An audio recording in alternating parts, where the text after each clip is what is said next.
Kay ganda ng ayos ng simbahan, at lahat ay inaanyayahan, nang dahil sa pagkalang sasanggol na siyang magkahari ng panghabang panahon.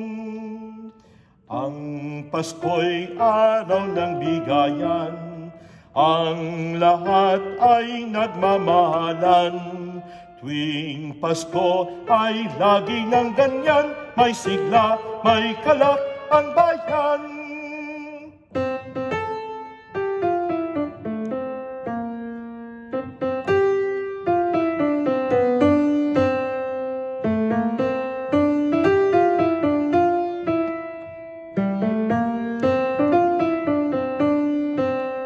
Kay ganda ng ayos ng simbahan, at lahat ay inaanyayahan, nang dahil sa pagkalang sasanggol na siyang magkahari ng panghabang panahon.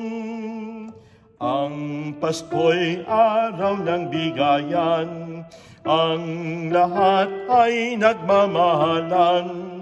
Tuwing Pasko ay lagi ng ganyan, may sigla, may kalak ang bayan.